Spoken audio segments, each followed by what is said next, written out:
ao BizuCast, diversão e informação para você.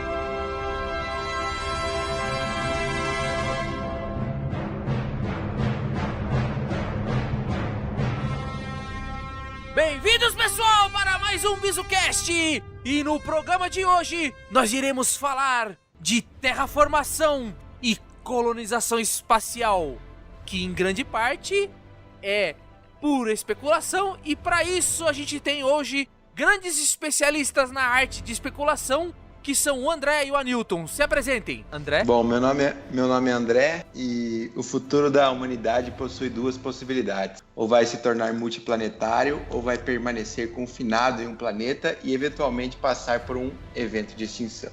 Fala pessoal, meu nome é Anilton e eu acho que em breve vamos ter que precisar de fazer terraformação na própria Terra. Meu nome é Albino, eu tenho meu projeto ambicioso de fazer terraformação na Lua e acabar com as luas cheias.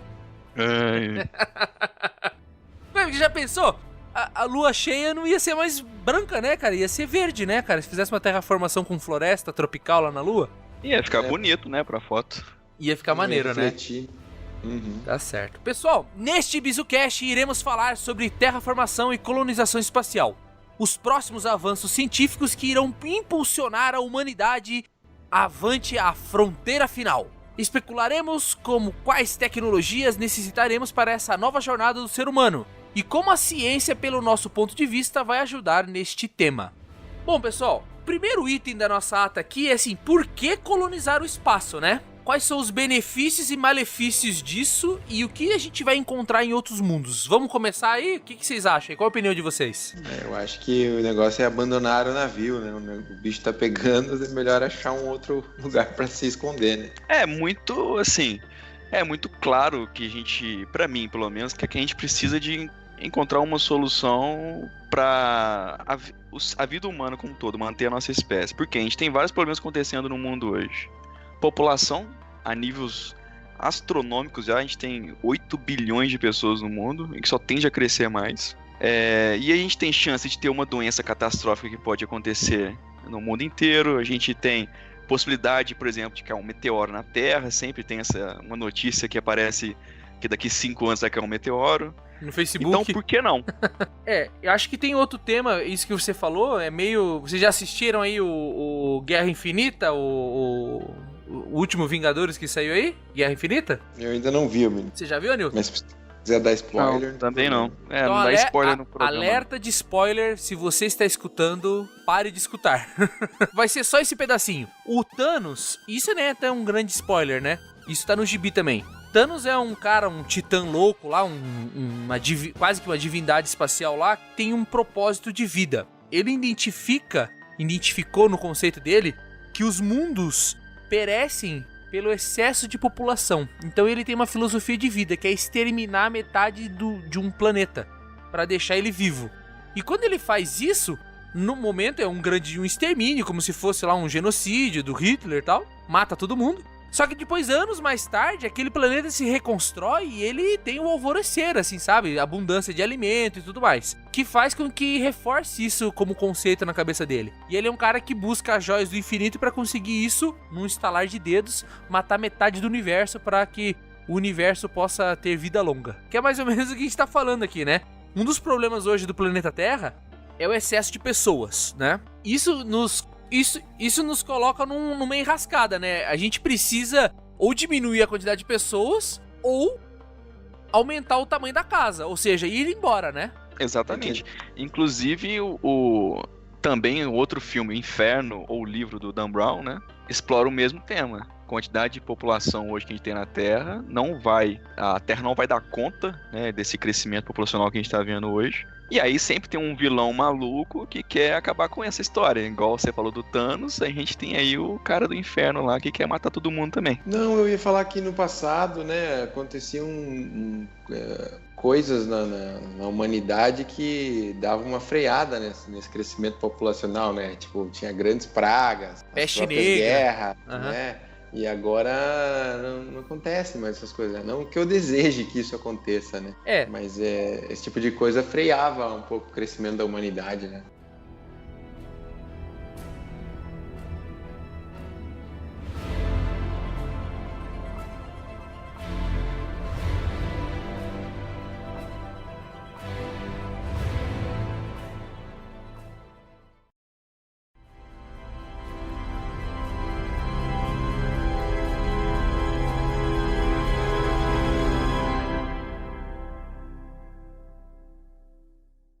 Mas assim, colonizar o espaço nos remete à chance de, além de uma visão de recurso, olhando para benefícios, né? Quais são os benefícios de ir para o espaço? Primeiro, recursos minerais e outros tipos de recursos em termos de materiais que possam vir a existir no espaço que estão lá inexplorados e intactos, concordam? Sim, inclusive Marte é um planeta com uma quantidade de recurso mineral gigantesco, né? Exato. O outro ponto também que é um benefício é espaço, né? No caso, por exemplo, a Terra, vamos dizer uma superpopulação na Terra, se a gente conseguisse levar metade da população da Terra para colônias, o impacto no meio ambiente aqui também seria mais suave, né? É só você pegar, por exemplo, morar numa grande metrópole versus morar numa cidade de interior.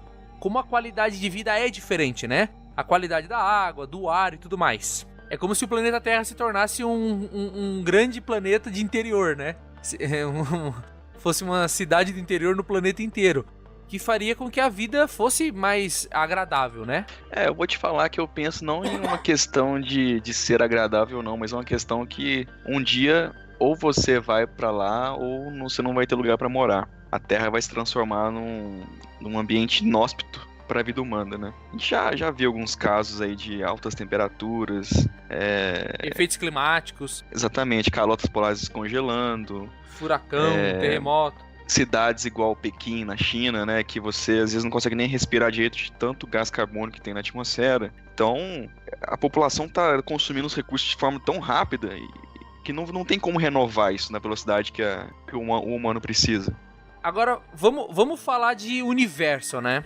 Às vezes o pessoal que geralmente escuta esse assunto, apesar de entender que o universo é grande e tudo mais, mas não tem uma ideia de proporção correta do que são dimensões estelares, né? Quando a gente fala só de sistema solar, se a gente falar da distância da Terra para a Lua, às vezes as pessoas olham naqueles modelos escolares espaciais colocando a Lua muito próximo da Terra. Dizem que é em torno de 27 diâmetros da Lua de distância, ou de 27 diâmetros da Terra, agora não me recordo exatamente, a distância da Terra para a Lua. Então é longe pra cacete, né? A Terra para a Lua já é distante. Quando você fala de sistema solar, as distâncias são muito elevadas, são muito grandes. Tem sondas, né, que demoram décadas para atravessar o sistema solar inteiro. E quando a gente tá falando então de galáxia, é uma dimensão tão absurda, né? A própria luz leva centenas de milhares de anos para atravessar ela. Então, quando a gente fala de universo, então, são dimensões incompreensíveis para a grande maioria da população. Então, dizer que em toda essa dimensão de espectro de universo não exista um local igual que a Terra hoje propicia para a vida, seria bem difícil isso acontecer, vocês não concordam? É onde vivemos, a nossa casa. Nós, seres humanos, somos uma espécie e este é o nosso mundo. É nossa responsabilidade tratá-lo com carinho. De todos os mundos em nosso sistema solar, é o único, até onde sabemos, favorecido pela vida. Inclusive, assim, o que o pessoal chama de exoplaneta, né, que são planetas que estão fora da nossa galáxia, do nosso sistema solar, o mais próximo, se eu não me engano, ele está a 10 anos-luz aqui da nossa galáxia. O que pode parecer ser pouco, mas a gente não está nem perto de andar na velocidade da luz. A luz demoraria 10 anos para chegar nesse planeta, né, na velocidade dela. Mas a gente não tem a mínima ideia se esse é um planeta que está habitável ou não. Me Inclusive, não. Me parece que com a tecnologia atual a gente demoraria seria uma viagem de 1000 anos, eu acho, né? Seria, assim, a velocidade que a gente anda hoje demoraria milhares de anos, né? Só que planetas, existem o que o pessoal chama de zona habitável das galáxias, que é uma zona em que o planeta está numa região não tão perto do Sol para ser muito quente, mas não tão longe do Sol para ser muito frio. E esses planetas que estão nessa zona são planetas que o pessoal da NASA e essas instituições pesquisam de ser possíveis planetas onde contenham vida, né? Vida igual a gente conhece aqui na Terra. E esses planetas estão a milhares de anos-luz daqui. Ou seja, para a gente chegar lá hoje, demoraria talvez milhões de anos e esse planeta nem existiria mais quando a gente chegasse lá, né? Exatamente. Existe um ponto da Via Láctea que a luz que estava sendo refletida aqui no planeta Terra na época dos dinossauros está chegando exatamente agora lá. Então, se a gente tivesse como viajar, sei lá, por buraco de minhoca, de alguma outra forma que não fosse física, né? Fisicamente escalar, newtonianamente falando, né, a viagem, e a gente pudesse chegar lá e instalar um telescópio, a gente poderia olhar para a Terra e a gente estaria olhando, e com um baita de um telescópio que conseguisse olhar a Terra, né? A gente poderia estar olhando os dinossauros agora andando na superfície do planeta Terra. É exatamente isso aí. Como se marcasse uma festa às 7 horas da noite e você só chega lá no dia seguinte. A festa já acabou. Não tem mais nada pra você ver. Isso é só pra gente ver aqui, pra quem tá escutando, como as dimensões estelares são absurdamente sem proporção ou compreensão da razão humana. Mas olhando pra sistema solar, né? Olhando pra coisas mais factíveis. A gente vê hoje Lua. A Lua, nenhum planeta hoje, fora o planeta Terra, tem atmosfera rica em oxigênio pra respirar. Vocês concordam? Isso é fato já, né? Nenhum. Aí a gente tem Vênus. Vamos por parte. Primeiro Mercúrio, né? Mercúrio não tem atmosfera e é um planeta em chamas, né? Vênus é um planeta que tem atmosfera densa, mas grande parte de metano, né? E com temperaturas absurdamente elevadas durante o dia, que faz com que no céu Vênus pareça uma estrela, inclusive. Que é a estrela vespertina. As pessoas acham que é uma estrela, mas é Vênus. Então acho que também é um lugar difícil de habitar, né? Inclusive essa atmosfera de Vênus, ela é tão densa, acredito que a pressão atmosférica lá, ela é 100 vezes maior que a pressão atmosférica daqui da Terra no nível do mar. Ou seja, se você chegasse lá sem talvez alguma roupa de proteção, né? Esses astronautas usam, você seria esmagado pela própria atmosfera, você não conseguiria respirar, né? Exato. Os seus órgãos iam entrar em colapso, basicamente, né? Então não é uma boa ideia viajar pra lá. Exatamente. A Lua não tem atmosfera nenhuma, mas geologicamente ela tem traços muito iguais aos da Terra, certo? Por quê? Por que traços igual da Terra? Porque tem teorias de que ela era um pedaço do planeta Terra e que ela se desgrudou de uma colisão e tal, então existe a possibilidade de que grande parte dos minerais e do solo, da parte geológica da Terra, seja parecida com a da Lua. Então potencial lugar pra achar minério, né? Achar recursos. Sim, ferro, ouro, né? Legal. E já descobriram nas suas calotas, né? Nos polos, gelo. E existe também uma teoria de que existe gelo subterrâneo também na Lua. Que faria ser bem viável instalar algum tipo de base, né? Que conseguisse pegar esse gelo e transformar ele em água e de repente até extrair o oxigênio dessa água para as pessoas conseguirem respirar, por exemplo. Interessante. Né? Mas a questão é, se você mexer na Lua, será que a gente vai ter algum impacto no signo das pessoas daqui da Terra? Se a gente olhar para dimensões, se você olhar para dimensões estelares, né? Vamos pensar assim, vamos falar de teoria de Kepler, né? Gravidade e tudo mais.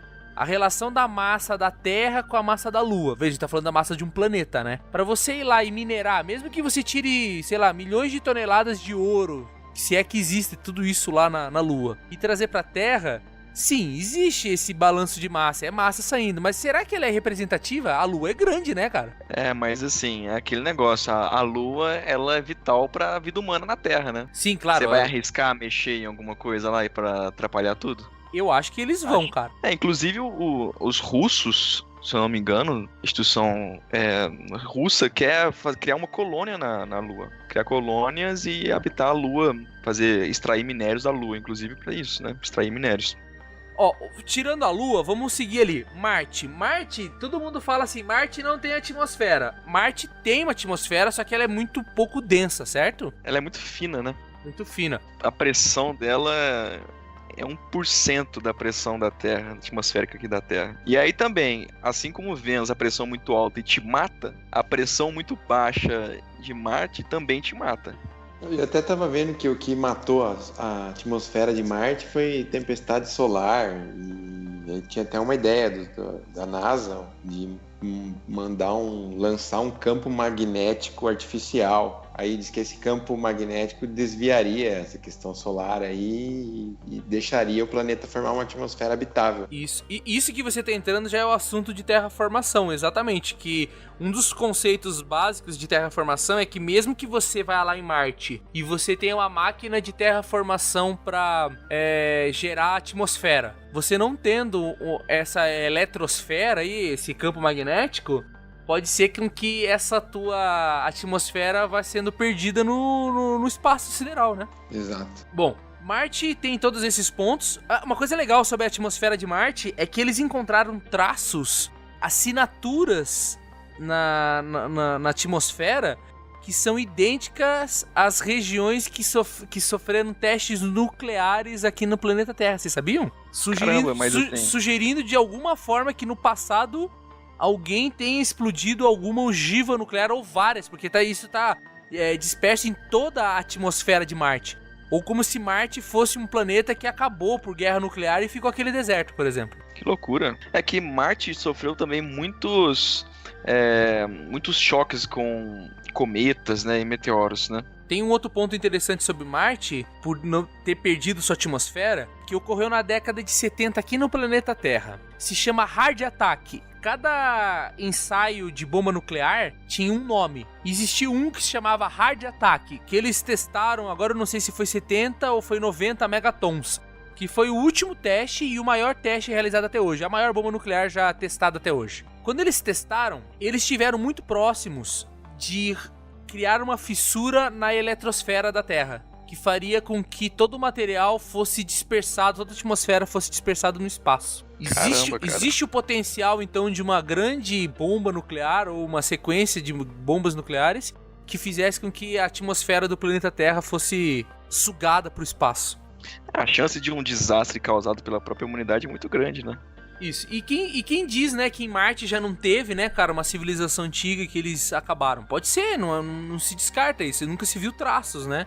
Mas é possível. Ainda mais isso é muito intrigante, esse traço aí radioativo na atmosfera. Não, inclusive Marte, antes, né, Marte há muito tempo atrás, era um planeta que tinha uma atmosfera. Era um planeta que tinha água, era um planeta quente, mas que tudo isso acabou, né? Acabou de uma hora para outra, né? Não de uma hora para outra, que vão demorar talvez milhões de anos, né? Mas acabou.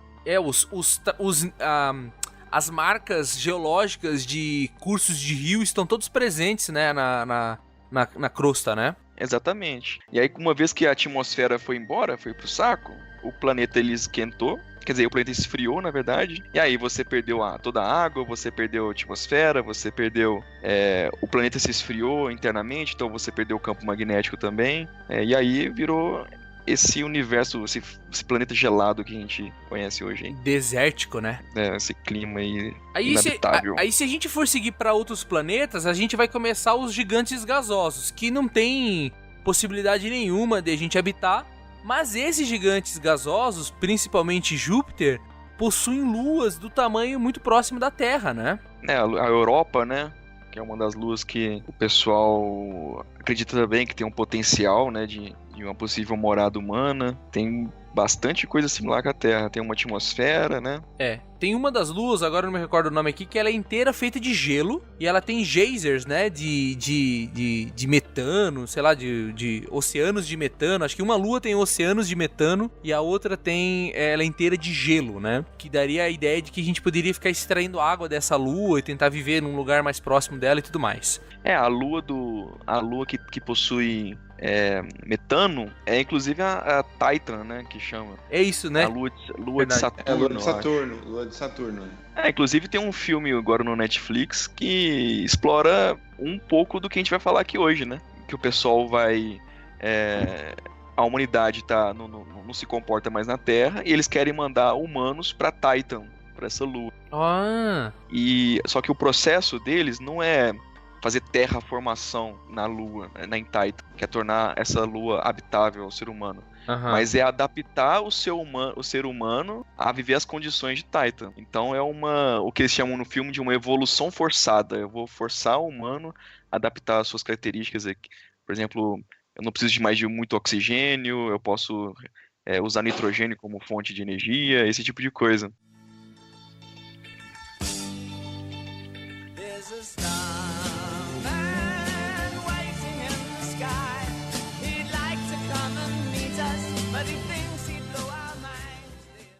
A gente já pode entrar então nesse próximo item aqui, que são os limites humanos para essa atividade de colonização, né? Acho que um deles é esse, né? Ao invés de a gente ficar gastando tanto dinheiro, tanto recurso, e às vezes sendo uma coisa talvez que não seja viável, que é a terraformação, é a gente mudar geneticamente os seres que vão viver lá, né? Então, por exemplo, esse que você falou, né? Você estaria mudando geneticamente as pessoas para que elas possam vir a conseguir respirar ou se alimentar, sei lá, ou utilizar, em vez de usar água, usar um outro solvente, né? Que a ficção trata. Esse é o início do fim da humanidade, né? Você vai criar um monstro, né? Se eles se revoltam, né? Exatamente. Tava vendo que tem uma outra lua de Saturno, que é Encélado, né? Que ela é o 6º maior satélite de Saturno e possui um oceano global de água líquida sob a superfície gelada. Então diz assim, tá uma crosta de gelo e lá dentro é água. E ele também fica soltando esses geysers aí, né? Soltando água na atmosfera deles e pro espaço. Eles não têm atmosfera, né? E Titan é essa atmosfera densa tal e mares de metano. Bom, nesse tema aí de a gente mudar o ser humano, é porque existem necessidades que são bem raras, né, de você encontrar pelo menos no universo conhecido, né? Bom, um deles é a resistência à radiação, né? E também a estrutura óssea do corpo, que é provado que quando a gente vive em gravidade diferente da Terra, existem várias doenças e complicações, né? Exatamente, inclusive o pessoal faz estudos com os astronautas que moram na estação espacial hoje, né? Eles ficam lá meses naquela estação espacial sem gravidade zero, e o pessoal fica monitorando o que acontece com a estrutura óssea, e a gente já sabe, já é um fato que sem gravidade, o seu corpo, a sua estrutura óssea, ela começa a perecer. Vai atrofiando, né? Vai atrofiando. Exatamente. Mas imagina que você... Andando de bicicleta ergométrica e tal, né? Eles ficam, né, pra exercitar isso, pra manter a musculatura ativa. Mas em vez de a gente ficar... É uma possibilidade, não tô dizendo que é a melhor, mas de você alterar, né, geneticamente esses seres que vão habitar esse outro planeta, para que ele possa existir nessa realidade sem maiores problemas, né? Só que como o André falou, daí não é mais ser humano, né, cara? É uma outra espécie, né? Tem a questão ética de fazer isso daí, né? Começar a submeter alguém a uma mutação, né? Mas vamos pensar num modelo aqui igual a Arca de Noé, sei lá, espacial, tá? O planeta Terra vai receber um asteroide, a gente consegue levar, sei lá, centenas de milhares de pessoas para uma estação espacial ou para uma nave, e a gente fica à deriva no espaço. E a gente chega numa nuvem, numa lua dessa aí, tem temperatura, daria para desenvolver vida e tudo mais, porém nós não somos adaptados. Então nós teríamos que gerar dentro dessa nave essas novas gerações e filhos dessas pessoas para começar a povoar esse planeta, e a gente teria que ir lá dessa nave também geneticamente alterar os animais e os vegetais para conseguir adaptar e povoar para que a vida possa existir além dessa geração que está condenada a morrer nessa nave, concorda? Aí talvez a questão ética não seria uma questão de brincar ou manipular ou ter vantagem, mas de permanecer, de fazer com que o nosso código genético continuasse existindo, mesmo que com alterações, mas nós estaríamos fadados a falecer, né? E os nossos filhos, netos e próximas gerações poderiam ser alterados para continuar vivendo. Tem um filme interessante isso aí, que é aquele Perdido em Marte, né? Do Ridley Scott. Ah, sim, aquele lá Matt Damon, não é? Que explica... Não, mas acho que o Matt Damon é aquele que ele planta as batatas, é isso? Isso, é isso mesmo. Mas tem um antes, tem um antes, bem antigo, que chama Marte. Que eles descobrem que Marte foi um planeta no passado que colapsou e que eles mandaram essas cápsulas de emergência para vários lugares no universo, e alguns foram pro planeta Terra e seriam seres ancestrais dos seres humanos, é uma história de ficção. Esse de Marte que você falou aí das batatas, ele tá lá tentando sobreviver e ele tenta escapar de lá, né? Uhum. Até eu tava vendo eles cruzando as informações do que passou no filme e o que seria real, né, factível, né? Uhum. Tem bastante coisa do filme que seria factível, até essa questão de plantar. Ele plantou batata com cocô, água e o solo de Marte. Diz que seria possível cultivar batata nesse tipo de solo. Seria. Até porque é rico em... Eles dizem, né, que provavelmente é rico em ferro. Acho que já fizeram um teste, aquelas sondas já mandaram amostras, né? Um dos pontos importantes lá pra... Talvez não tenha material orgânico, né? Não tem o material orgânico. Então o nitrato, os nitritos e tal, que você tem que adicionar com o adubo, né? Exato. Só que o problema também seria a pele, né, cara? A radiação muito alta, né? O cara pegaria câncer, né?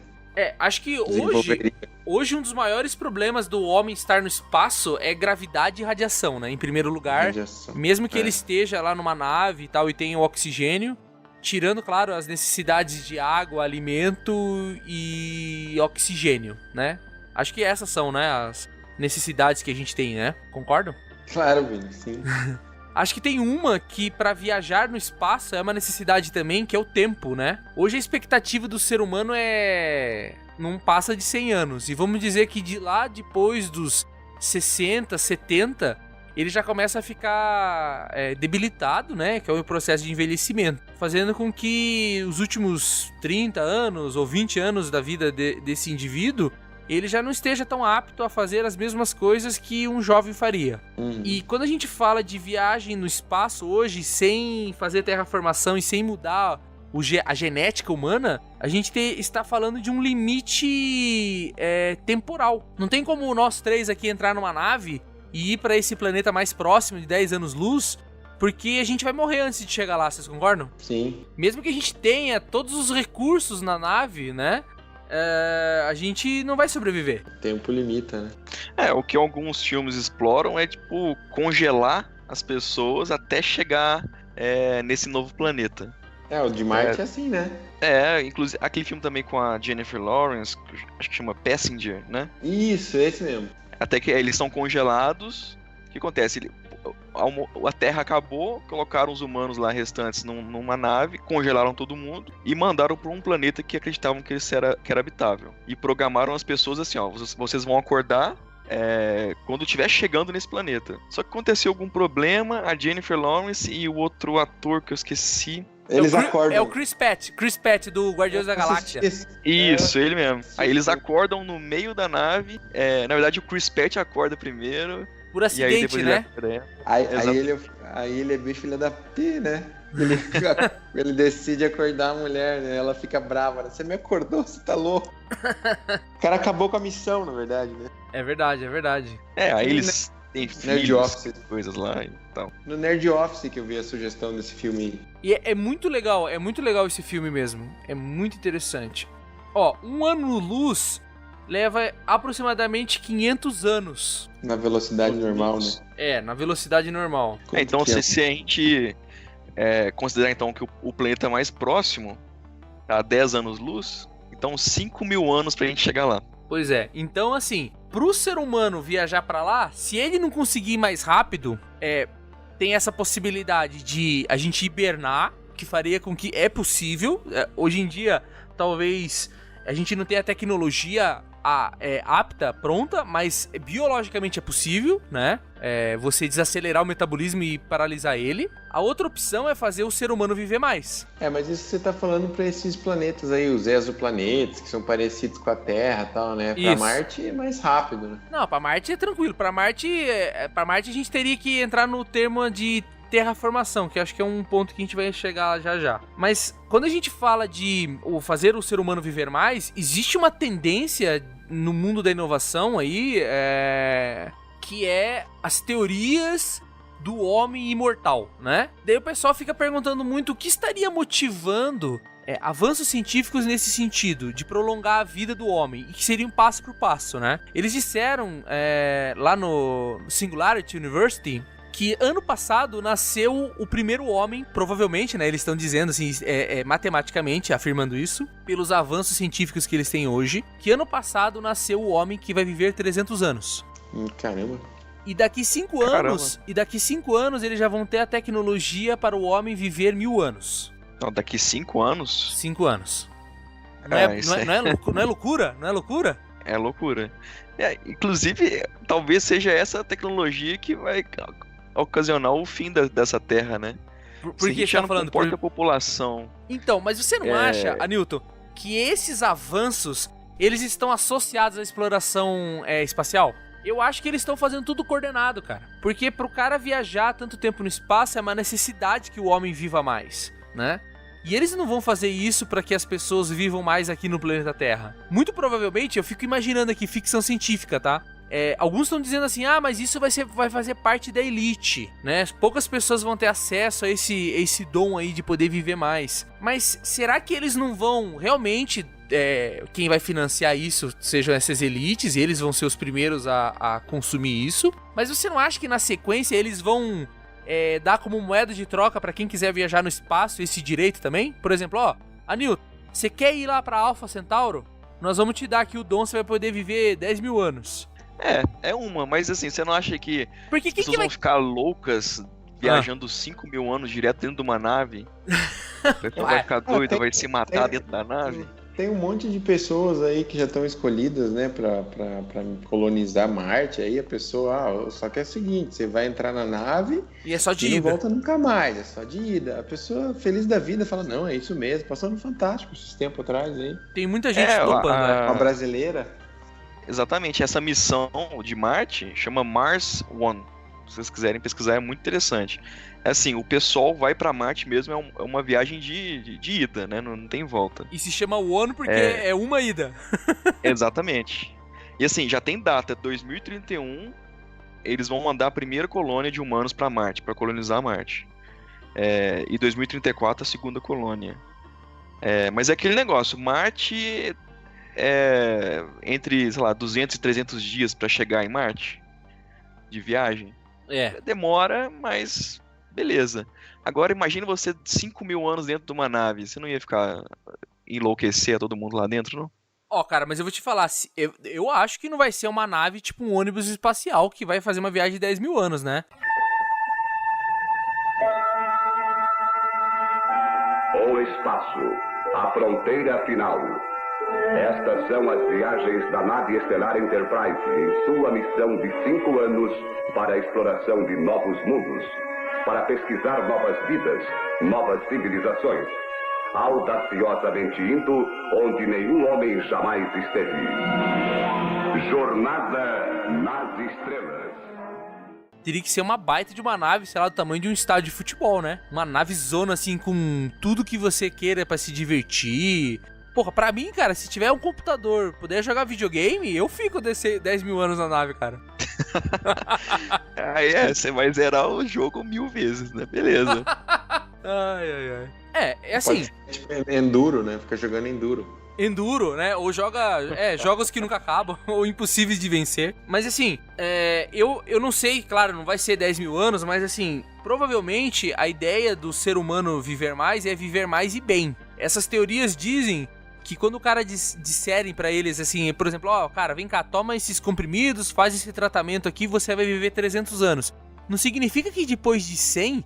ele vai viver como idoso os próximos 200 anos. Eles estão afirmando assim que o cara vai viver os últimos 2 anos e ele vai viver com a sensação hoje do idoso, assim, sabe?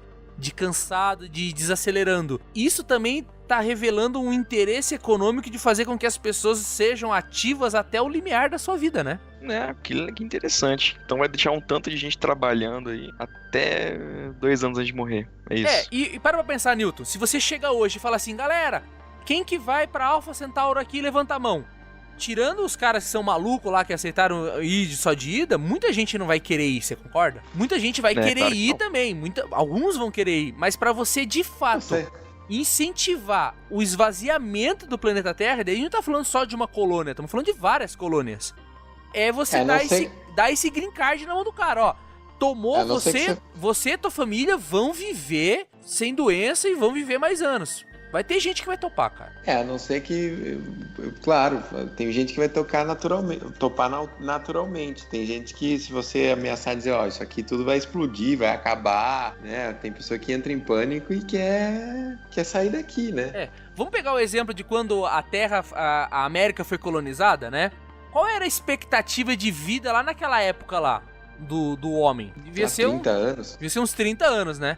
Quanto tempo levava pra viajar com aquelas caravelas? Não, eu falando das caravelas. Quanto tempo levava? Também. Mas quanto tempo levava pra uma caravela sair lá de Portugal pra chegar até a América Central? O cara levava uns 6 meses, né?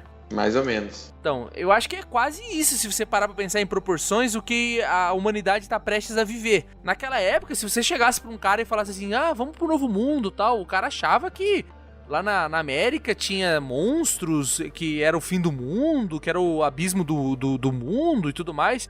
Poucos viajaram pra lá. Depois, muitos viajaram por necessidade, né? Mas no começo, foram poucos que foram desbravadores, né? 30 dias de Portugal até o Brasil de caravela. De caravela? Não é tanto, né? Pô, não é tanto? Será, cara?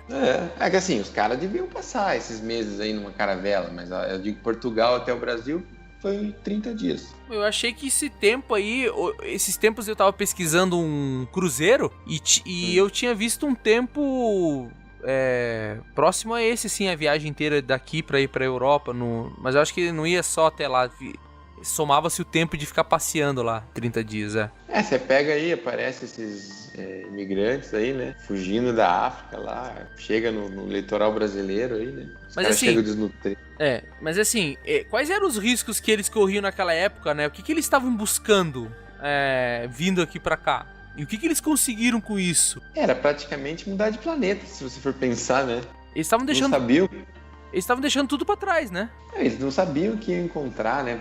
Eram pessoas bem espírito aventureiro, né, mesmo? E eu acho que muitos que toparam isso acabaram se tornando pessoas ricas, poderosas. De repente lá na Europa os caras não eram ninguém. E aqui os caras se tornaram nobres, né? Tem gente que faz dinheiro. A gente pode fazer igual os portugueses fizeram, né? Vamos mandar os bandidos pra lua de Júpiter e a gente fica aqui na Terra, né? Talvez. Essa é uma ideia interessante também de se analisar, né? Quais são as alternativas pra gente vencer os pontos de barreira biológica do ser humano? Acho que, no caso, ou a gente consegue mudar o ambiente, ou a gente tem que mudar geneticamente os seres, né? Mas falando aí de mudar o clima, né? A gente consegue mudar o clima de um planeta? É aí que entra a terraformação, né?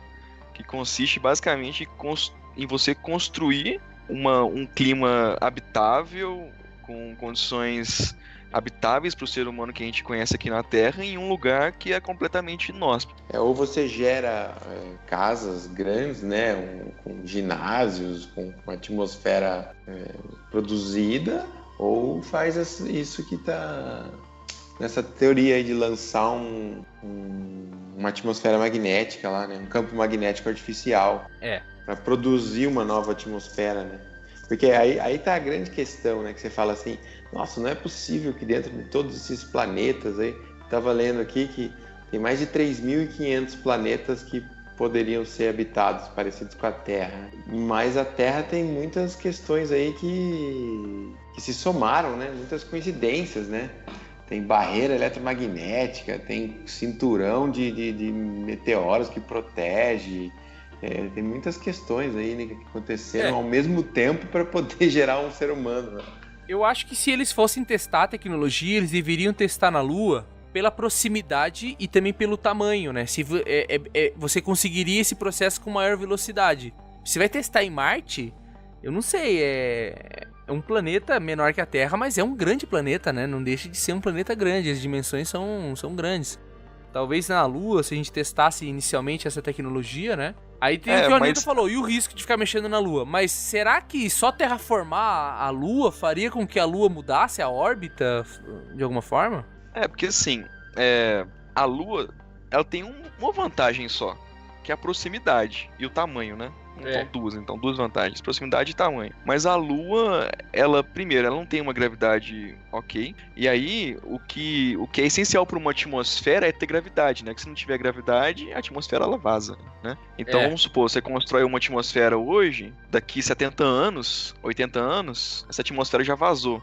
Então você já perdeu o seu trabalho. Perdeu todo o trabalho. Aí Marte, por exemplo, já tem uma gravidade maior, já consegue manter uma atmosfera. Então esse é um ponto muito vantajoso que Marte tem. Além de ser um planeta muito perto da Terra também. Qual seria o primeiro passo, então? O quê, André? Não, só complementando, para ir a Marte é 350 dias de ida. Tá certo. Então acho que a primeira coisa que a gente teria que fazer é criar um campo, uma eletrosfera, um campo magnético para proteger o planeta das radiações e raios cósmicos, né? Exatamente. Daí senão fala igual o André citou, né? Aquelas chuvas solares, né? Os ventos solares que dissipa essa atmosfera aí.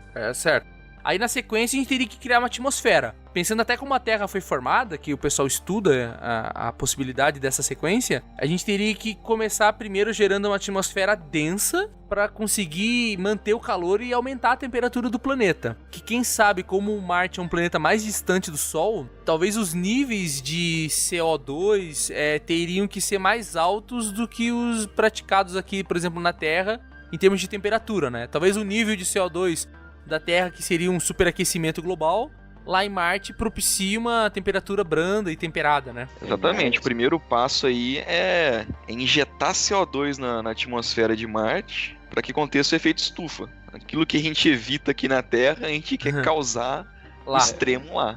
Na verdade, a atmosfera de Marte tem 95% de dióxido de carbono. Mas a questão né? A questão da atmosfera de Marte é que ela, apesar de ter muito CO2, ela é pouco densa. Então você não concentra o calor.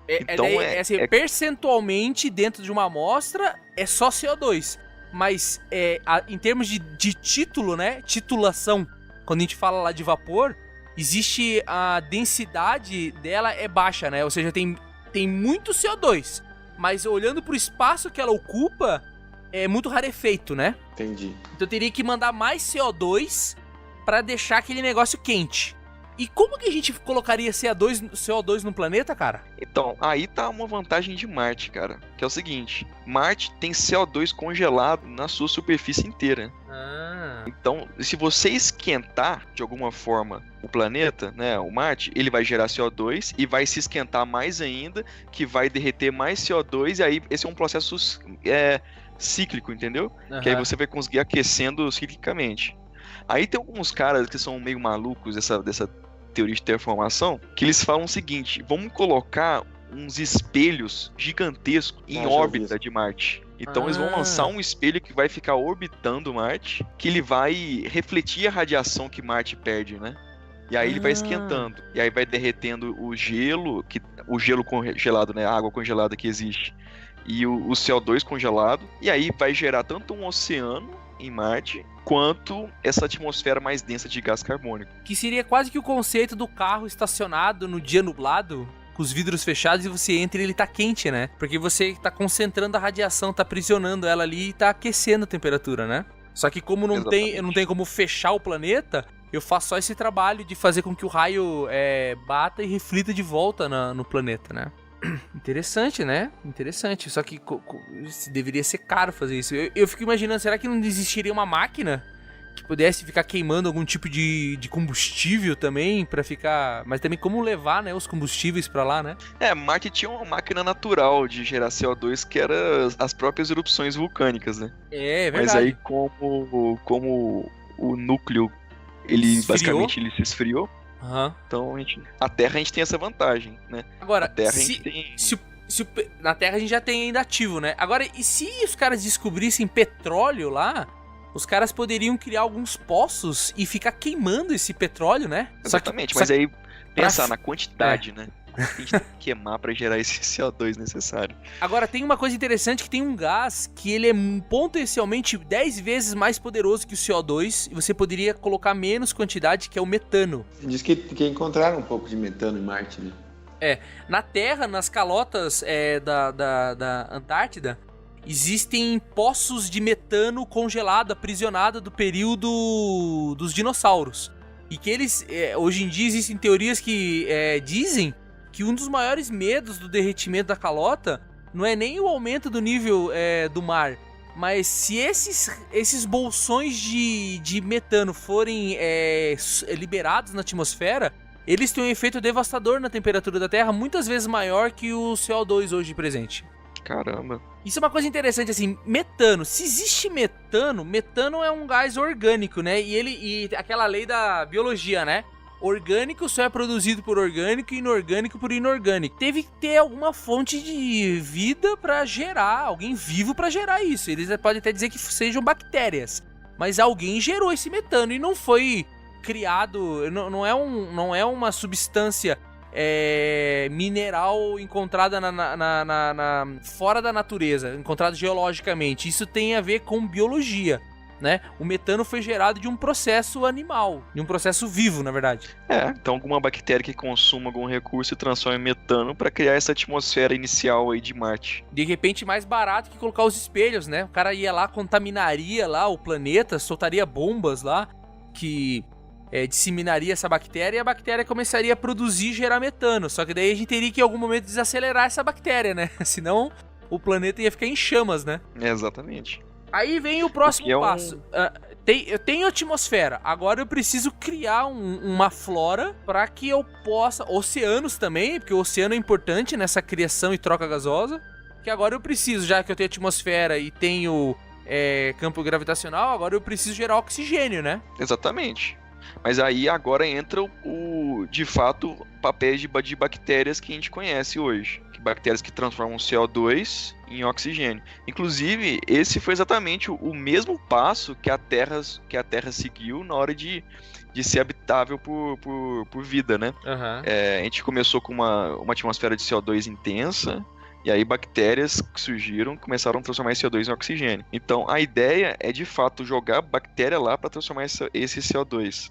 Inclusive a NASA tem estudos hoje que ela já pensa em lançar em Marte algumas mini fabricazinhas, vamos dizer assim, de oxigênio. Que são essas bactérias ali que vão consumindo esse CO2 e transformando nesse oxigênio.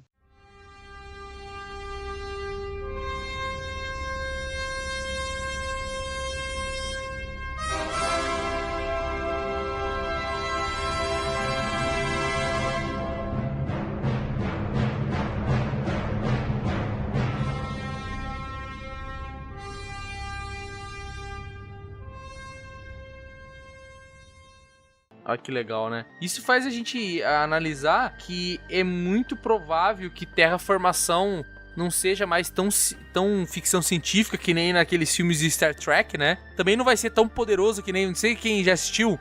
Tem um dos filmes do Star Trek que o Spock lança uma bomba de terraformação e quando ela cai no planeta, o planeta já começa a florescer, fica verde e tal. Vocês já viram isso aí? Cara, eu nunca vi. Também não vi, não. Então é bem interessante, claro que é ficção científica, né? Mas a gente fala de um processo aí de décadas, né, cara, pra transformar um planeta, né? O pessoal fala em centenas de anos aí, né, pra gente conseguir fazer esse processo inteiro. Mas é algo que a gente, por exemplo, quanto tempo a Terra vai durar ainda? Uhum. Se a gente ter uma ideia, assim, de quanto tempo pode durar, a gente teria que começar esse processo já em algum lugar, experimentalmente, por exemplo, pra gente ter algum backup aí no futuro, né?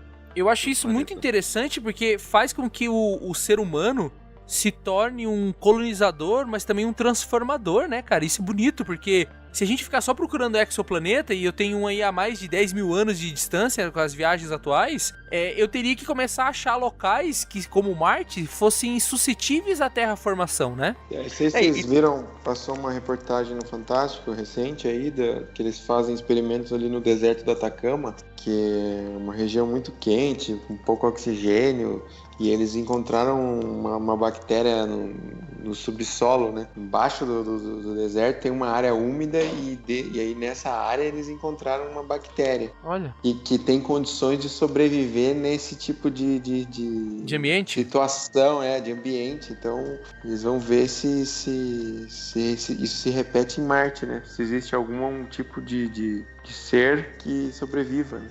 Existe eu tava vendo esses dias um documentário que provava que a vida, o surgimento da vida aqui na Terra teve mais de uma vez o acontecimento, não foi assim tão ao acaso uma vez só. Eles encontraram fósseis de bactérias que não têm o traço mitocondrial, que é a nossa solução de vida atual. E essas bactérias, eles descobriram que elas morreram por causa de radiação. Então eles chegaram à conclusão que antes da eletrosfera da Terra estar protegendo a Terra contra as radiações nocivas, vários momentos da formação da Terra, algumas formas de vida começaram a existir, mas a radiação aniquilou elas. Interessante, né?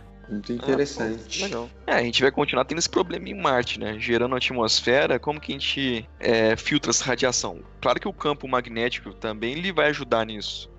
Mas aqui na Terra a gente tem a camada de ozônio, né? Que ela filtra grande parte da radiação nociva ao ser humano. Mas eu acho que talvez a distância do Sol, talvez o UV não fique tão intenso assim, né? Um pouco mais distante, né? Verdade. Mas a eletrosfera é bem importante para isso. Claro, a camada de ozônio é viável. Mas eu acho, Anilton, que com a presença e enriquecimento de oxigênio, naturalmente vai se gerar essa camada de ozônio. Porque o O2, quando começa a chegar numa certa altitude, por uma lei lá da covalência lá tal, ele começa a se aglutinar em O3, né? Então, de certa maneira, ao longo do tempo, essa camada de ozônio vai começar a se formar lá também. Que legal. E tem como gerar o ozônio de oxigênio, né? Com descargas elétricas. Com eletrólise, né? Inclusive, para você gerar oxigênio, uma das possibilidades é a eletrólise da água. Que maneiro, né? Imagina umas usinas gigantes de eletrólise jogando O2, né, na atmosfera, tirando dos oceanos, né? Exatamente. Então vamos supor assim, você construiu essa atmosfera de CO2 que a gente falou inicialmente em Marte, o gelo que tem em Marte, ele vai descongelar e vai criar oceanos no planeta inteiro. A gente pode usar essa água para fazer eletrólise e gerar oxigênio. Que maneiro, né? Bom, acho que é o seguinte, a solução final para a degradação do planeta Terra e a miséria humana acaba sendo inevitavelmente essa expansão para novos territórios. Assim como lá na época do descobrimento da América, a Europa passava por sucessivas crises de fome e a colonização da América suavizou em parte isso. Talvez a ideia de exploração espacial vai fazer com que a gente possa pensar em territórios infinitos, né? E a gente pode garantir uma qualidade de vida melhor para todos os habitantes, né? Não só da Terra, como também de outros planetas, né? Eu não sei se hoje, claro que como o Anilton falou, né? Tudo bem, sai o pessoal daqui, mas a gente continua com a nossa matriz energética do jeito que é hoje, continua tendo esse modo de vida que a gente tem hoje, se isso não vai acabar destruindo mais de um planeta, né?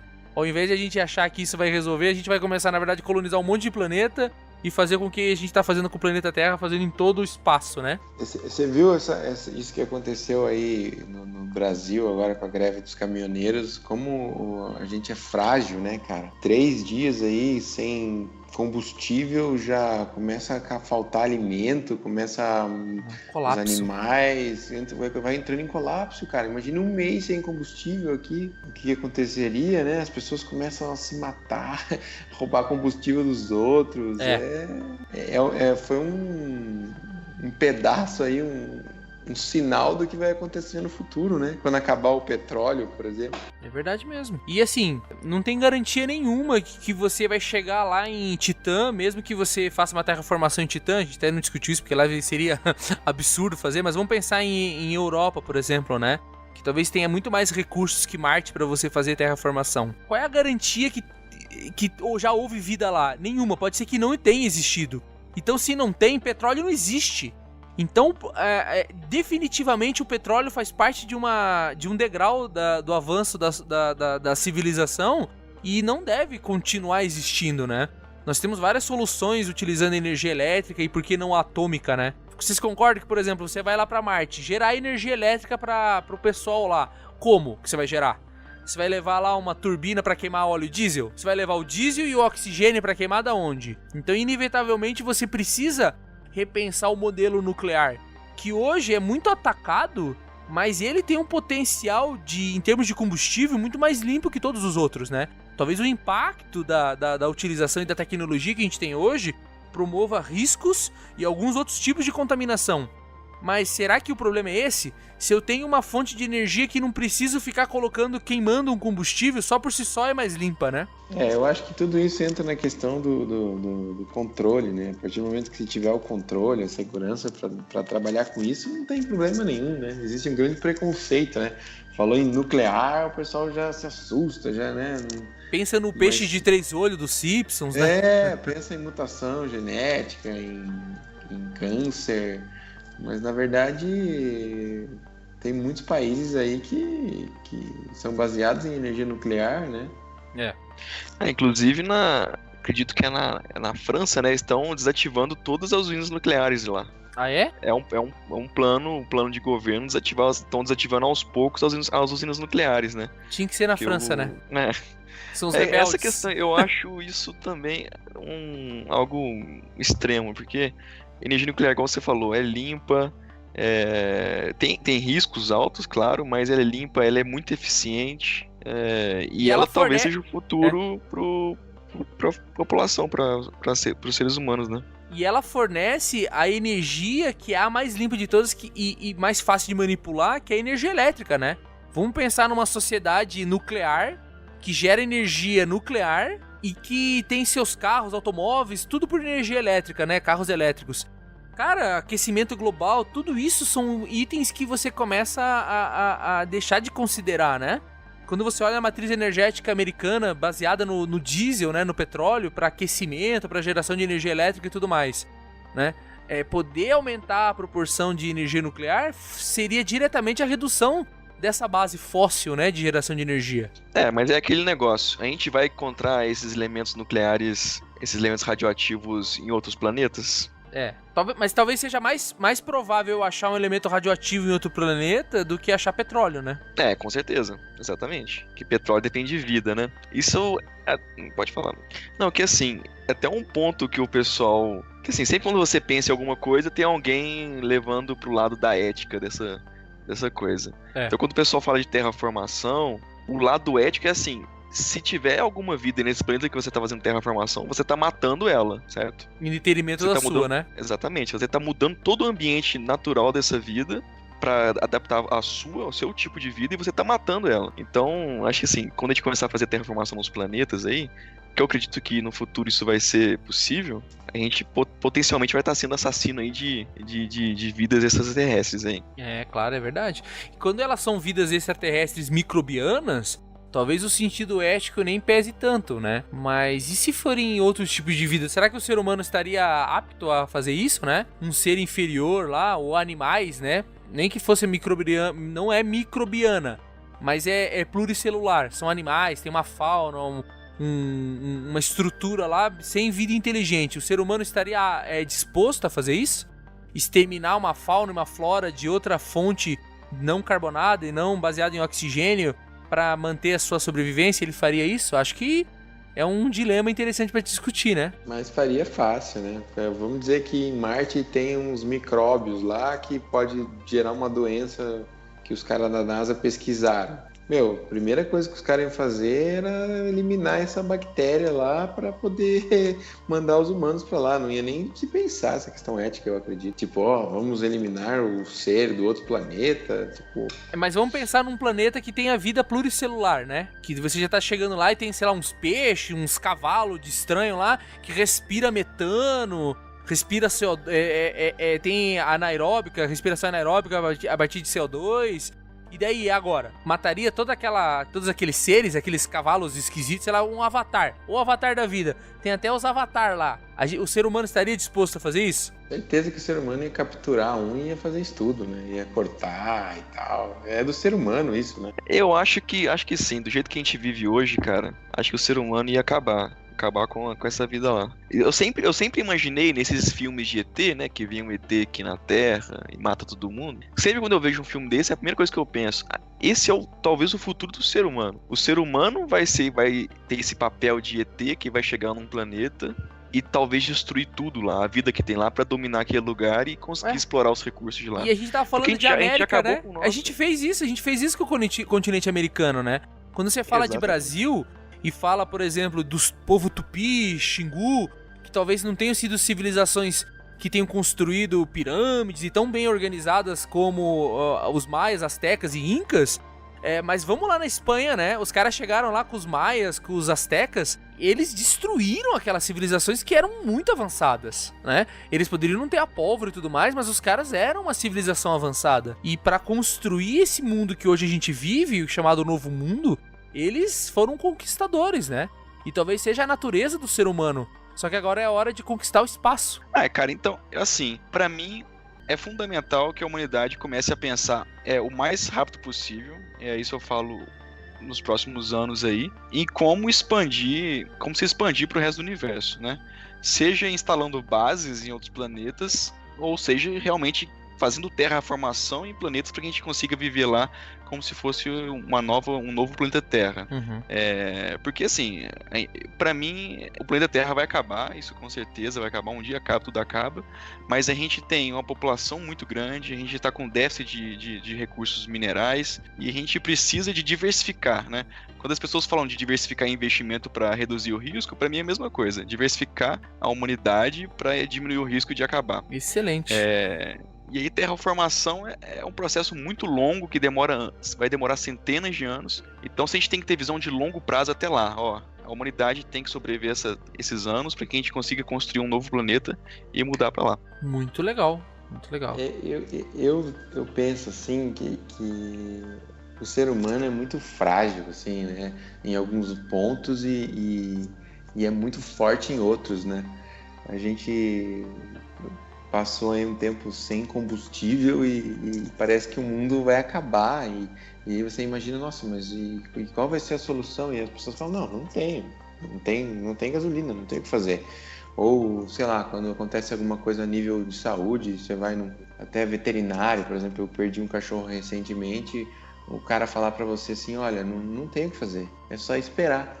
E a gente falar que a gente vai para outro planeta e vai mudar a atmosfera, vai criar uma atmosfera. Então, assim, é muito louco isso, né?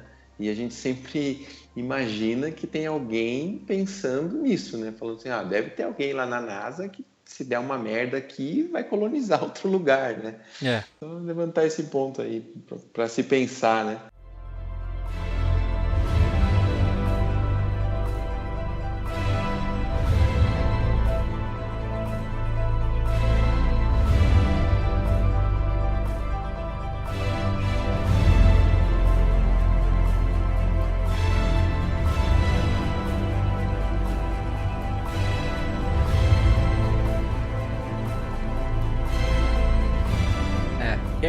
A minha consideração final é que atualmente a gente está vivendo um momento muito semelhante ao que já ocorreu no passado na história, e aquele princípio de todo professor de história que fala que a história se repete, né? Então, a necessidade da exploração de um novo mundo, seja ele em outro continente, agora em outro planeta, passa por algumas barreiras, que é a sobrevivência em outro ambiente, o meio de transporte, né?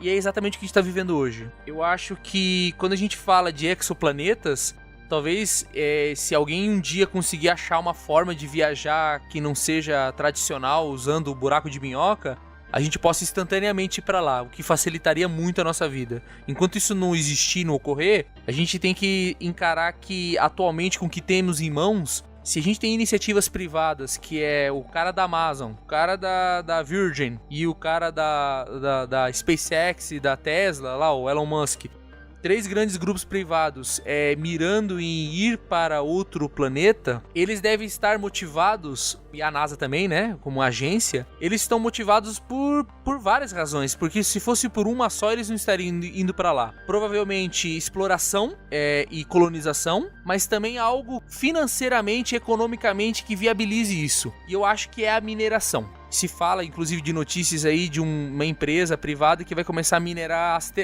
asteroides. E que tem um asteroide conhecido que tem 3 vezes mais a quantidade de ouro que todo o planeta Terra tem. E ele vai passar daqui a X anos aqui próximo da Terra. E eles estão planejando viajar com essa estação de mineração ir lá e minerar esse asteroide durante o percurso que ele estiver passando aqui próximo da Terra. E daí ele vai desacoplar e vai sair com ouro. E toda vez que esse asteroide passar, eles vão minerar. Tipo Armagedon. Então, assim, isso é notável que a mineração, até porque, como o Anilton falou, a parte de recursos minerais são os primeiros que estão sendo esvaídos. E o espaço tá rico deles. Então, economicamente, vai se tornar viável viajar no espaço, mesmo com todos esses custos enormes, porque eu vou ter essa compensação. E quando a gente olha o Elon Musk fazendo um lançamento que sei lá, acho que é 100 vezes ou 10 vezes mais barato que o da NASA, é porque a iniciativa privada tem esse poder, né, cara, de se meter nos temas e fazer as coisas acontecerem de uma maneira barata e realmente virar, né? Então, pra mim, esses caras estão indo pra Marte pra viver lá, mas algum interesse econômico forte e mineração com certeza. Não é só pra salvar a humanidade, né? Não. Se fosse só pra estudo científico e salvar a humanidade, com certeza eles fariam uma arca enorme, mandariam as famílias mais ricas e eles iriam pra lá e deixariam a gente com todos os problemas aqui. Eu tenho uma visão mais romântica das coisas. Pra mim, além, claro, né, de explorar o minério, é realmente salvar, criar uma chance da humanidade sobreviver a alguma catástrofe, né?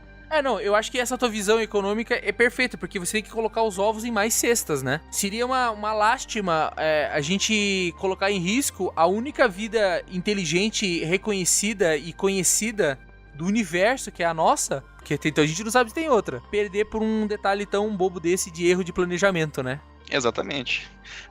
Qual que é o propósito de toda espécie, né? Sobreviver e manter a espécie, né?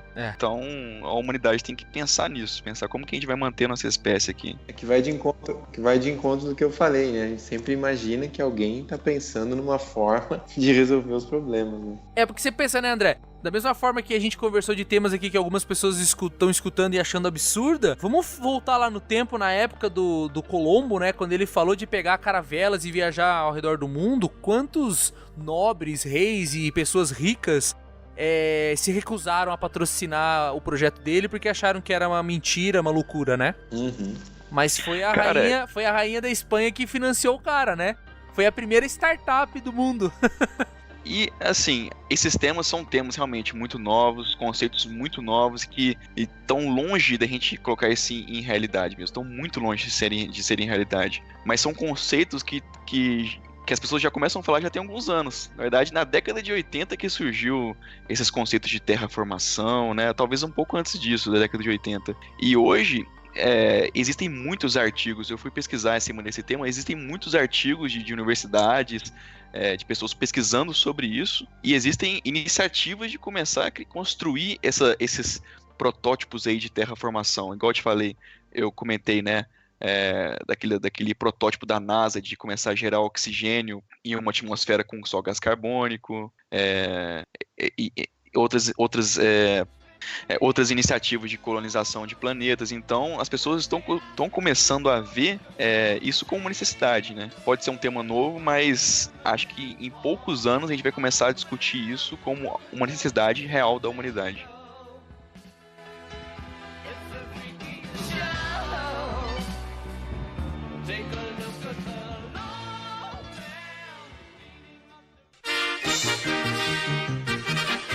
Produzido e editado por BizuCast.